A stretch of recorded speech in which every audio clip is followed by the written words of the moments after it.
ভারতের এক ফোনেই ঘুরে গেল পুরো খেলা। ইরানকে ভালো মতো কথা শোনালো ভারত। ভারতের এক ফোনেই কিভাবে ঘুরে গেল খেলা, এটাই আজকে এই ভিডিওতে আলোচনা করব। মধ্যপ্রাচ্যের উত্তপ্ত পরিস্থিতির মাঝেই এমন কি বার্তা দিল নয়াদিল্লি, যার পরেই আন্তর্জাতিক কূটনৈতিক মহলে শুরু হয়েছে নতুন আলোচনা। কেন ভারতের বিদেশমন্ত্রী সরাসরি ইরানের বিদেশমন্ত্রীর সঙ্গে কথা বললেন, আর কেন সেই ফোন আলাপের সবচেয়ে গুরুত্বপূর্ণ বার্তা ছিল বাণিজ্যিক জাহাজ ও নাবিকদের উপরে কোনো ধরনের হামলা যেন না হয়। এই ফোন কল কি শুধুই কূটনৈতিক সৌজন্য, নাকি এর পেছনে রয়েছে ভারতের বড় কৌশল? আসুন আজকে এই তথ্যই আপনাদের সাথে ভাগ করে নেব এই ভিডিওটির মাধ্যমে। নমস্কার বন্ধুরা, ইন্সপায়ারিং টক্স উইথ সুমিত চ্যানেলে আপনাদের সকলকে স্বাগত জানাই।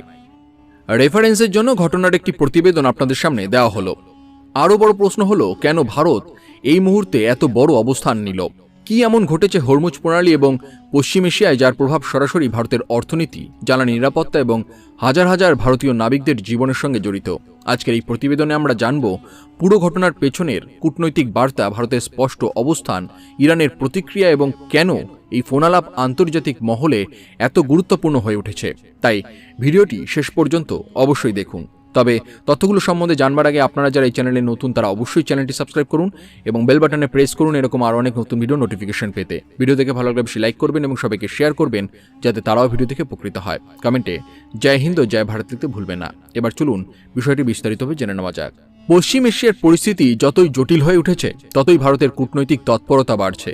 সাম্প্রতিক সময়ে বাণিজ্যিক জাহাজ চলাচল, আন্তর্জাতিক সামুদ্রিক নিরাপত্তা এবং জ্বালানি সরবরাহ নিয়ে উদ্বেগ অনেক বেড়েছে। ঠিক এই পরিস্থিতিতেই ভারতের বিদেশমন্ত্রী জয়শঙ্করজি ফোনে কথা বলেন ইরানের বিদেশমন্ত্রী আব্বাস আরাঘচির সঙ্গে।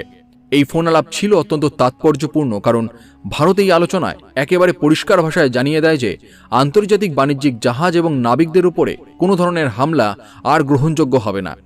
জয়শঙ্করজি স্পষ্টভাবে বলেন, বাণিজ্যিক জাহাজ এবং সমুদ্রে কর্মরত নাবিকদের নিরাপত্তা আমাদের সর্বোচ্চ অগ্রাধিকার হওয়া উচিত। তিনি জোর দিয়ে ইরানকে অনুরোধ করেন যে কোনো পরিস্থিতিতেই যেন বাণিজ্যিক জাহাজের উপরে আক্রমণ না হয়। একই সঙ্গে তিনি আরও বলেন, এমন হামলা যে পক্ষই করুক না কেন, ভারত তার নিন্দা করে। এই বক্তব্য শুধু একটি কূটনৈতিক মন্তব্য নয়, বরং আন্তর্জাতিক সমুদ্রপথকে নিরাপদ রাখার বিষয়ে ভারতের সুস্পষ্ট অবস্থানের প্রতিফলন। এই ফোনালাপের আরেকটি গুরুত্বপূর্ণ দিক ছিল যে ভারত উত্তেজনা বাড়ানোর পরিবর্তে সংলাপ এবং কূটনীতির উপরে গুরুত্ব দিয়েছে। তবে এই সংলাপ ছিল অত্যন্ত কঠোর। জয়শঙ্করজি জানান, তিনি ইরানের দৃষ্টিভঙ্গিও শুনেছেন এবং বর্তমান পরিস্থিতি নিয়ে যে আলোচনা চলছে সে বিষয়েও অবগত হয়েছেন।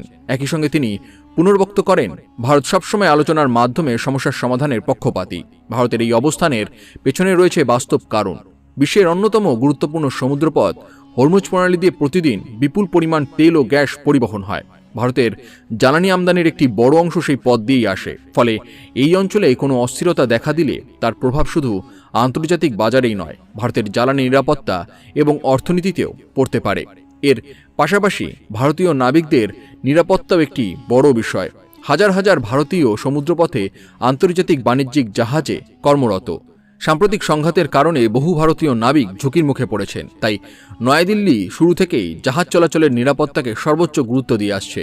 সম্প্রতি সংসদের সরকার জানিয়েছে, পশ্চিম এশিয়ার সংঘাতের জেরে একাধিক ভারতীয় নাগরিক প্রাণ হারিয়েছেন এবং অনেকে আহত হয়েছেন। এর মধ্যে উল্লেখযোগ্য সংখ্যক ভারতীয় নাবিকও রয়েছেন। এই তথ্য পরিস্থিতির গুরুত্ব আরও স্পষ্ট করে দেয়। তাই ভারতের কূটনৈতিক পদক্ষেপ শুধুমাত্র নীতিগত অবস্থান নয়, বরং নিজের নাগরিকদের নিরাপত্তার সঙ্গেও সরাসরি যুক্ত। আন্তর্জাতিক বিশ্লেষকদের মতে ভারতের বক্তব্যের সবচেয়ে গুরুত্বপূর্ণ অংশ হল, ভারত কোনো পক্ষের বিরুদ্ধে আলাদা করে অবস্থান না নিয়ে একটি নীতিগত বার্তা দিয়েছে। অর্থাৎ যে পক্ষই বাণিজ্যিক জাহাজের উপরে হামলা করুক, ভারত তার বিরোধিতা করবে। এই অবস্থান ভারতের দীর্ঘদিনের কূটনৈতিক নীতির সঙ্গেও সামঞ্জস্যপূর্ণ, যেখানে আন্তর্জাতিক আইন, নিরাপদ সমুদ্রপথ এবং অবাধ বাণিজ্যকে গুরুত্ব দেওয়া হয়। এই অবস্থান ভারতের দীর্ঘদিনের কূটনৈতিক নীতির সঙ্গেও সামঞ্জস্যপূর্ণ, যেখানে আন্তর্জাতিক আইন, নিরাপদ সমুদ্রপথ এবং অবাধ বাণিজ্যকে গুরুত্ব দেওয়া হয়। ভারতের এই ভূমিকা বিশ্বজুড়ে ইতিবাচকভাবে দেখা হচ্ছে, কারণ ভারত একই সঙ্গে বিভিন্ন দেশের সঙ্গে সুসম্পর্ক বজায় রেখে শান্তিপূর্ণ সমাধানের পক্ষে কাজ করে চলেছে। একদিকে ইরানের সঙ্গে ঐতিহাসিক সম্পর্ক, অন্যদিকে পশ্চিম এশিয়ার অন্যান্য দেশ এবং বৈশ্বিক অংশীদারদের সঙ্গে সহযোগিতা, সব মিলিয়ে ভারত একটি ভারসাম্যপূর্ণ কূটনৈতিক অবস্থান বজায় রাখছে। এই ফোন আলাপের মাধ্যমে ভারত আরও একটি গুরুত্বপূর্ণ বার্তা দিয়েছে। আন্তর্জাতিক সমুদ্রপথ কোনো দেশের একার সম্পদ নয়, এটি বৈশ্বিক অর্থনীতির প্রাণরেখা। তাই এই পথের নিরাপত্তা নিশ্চিত করা আন্তর্জাতিক দায়িত্ব। ভারত মনে করেন বাণিজ্যিক জাহাজ ও নিরীহ নাবিকদের কখনোই সংঘাতের লক্ষ্যবস্তু হওয়া উচিত নয়। বিশেষজ্ঞদের মতে বর্তমান পরিস্থিতিতে ভারতের এই স্পষ্ট অবস্থান আন্তর্জাতিক কূটনীতিতে একটি গুরুত্বপূর্ণ ভূমিকা পালন করতে পারে, কারণ ভারত শুধু উদ্বেগ প্রকাশ করেনি, বরং সরাসরি সংশ্লিষ্ট দেশের সঙ্গে যোগাযোগ করে নিজের অবস্থান জানিয়েছে। এটি সক্রিয় কূটনীতির একটি গুরুত্বপূর্ণ উদাহরণ। ভারতের এই কূটনৈতিক উদ্যোগের আরেকটি তাৎপর্য হল, নয়াদিল্লি শুধুমাত্র নিজেদের স্বার্থ নয়, আন্তর্জাতিক বাণিজ্যের স্বাভাবিক প্রবাহকে গুরুত্ব দিয়েছে। সমুদ্রপথ নিরাপদ থাকলে শুধু ভারত নয়, বিশ্বের বহু দেশের অর্থনীতি স্থিতিশীল থাকবে। এদিকে ইরানের পক্ষ থেকেও তাদের দৃষ্টিভঙ্গি ভারতের কাছে তুলে ধরা হয়েছে, ফলে উভয় দেশের সঙ্গে সরাসরি যোগাযোগ অব্যাহত রয়েছে, যা ভবিষ্যতের কূটনৈতিক আলোচনার জন্য ইতিবাচক বলে মনে করা হয়েছে। ভারত বহুবার প্রমাণ করেছে যে কঠিন আন্তর্জাতিক পরিস্থিতিতেও সংলাপ, পারস্পরিক সম্মান এবং বাস্তবসম্মত কূটনীতির মাধ্যমে সমাধান খোঁজাই তার অগ্রাধিকার। বর্তমান ঘটনাতেও সেই নীতিরই প্রতিফলন দেখা গেল। একদিকে দৃঢ় বার্তা, অন্যদিকে আলোচনার দরজা খোলা রাখা। এই দুইয়ের সমন্বয় ভারতের কূটনৈতিক শক্তির অন্যতম বৈশিষ্ট্য। এই ঘটনার আরেকটি বড় শিক্ষা হল, আধুনিক বিশ্বে একটি ফোন আলাপও কখনো কখনো অত্যন্ত গুরুত্বপূর্ণ কূটনৈতিক বার্তা বহন করতে পারে। যখন উত্তেজনা বাড়ছে, তখন সরাসরি যোগাযোগ ভুল বোঝাবুঝি কমাতে এবং শান্তিপূর্ণ পরিবেশ তৈরিতে গুরুত্বপূর্ণ ভূমিকা পালন করে। এখন সবার নজর থাকবে আগামী কয়েকদিনের কূটনৈতিক পদক্ষেপের দিকে।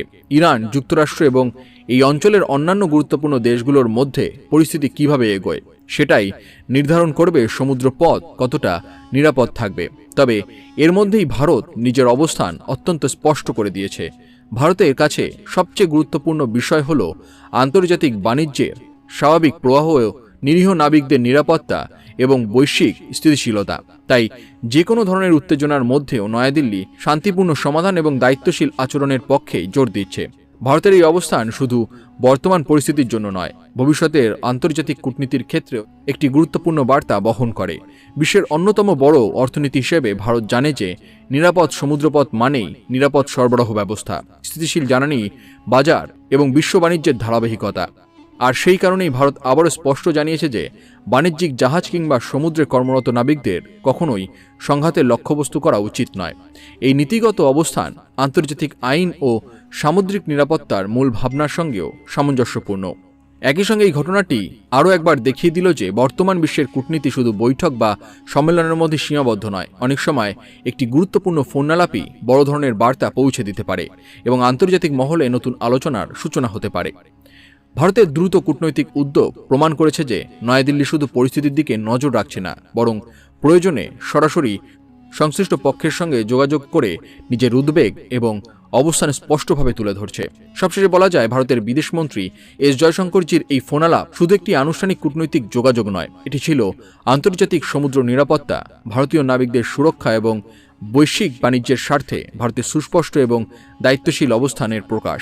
ভারত আবারও জানিয়ে দিল, বাণিজ্যিক জাহাজ ও নিরীহ নাবিকদের নিরাপত্তা নিয়ে কোনো আপোষ নয়। একই সঙ্গে নয়াদিল্লি পুনর্ব্যক্ত করল যে সংলাপ ও কূটনীতি দীর্ঘমেয়াদী শান্তির একমাত্র কার্যকর পথ।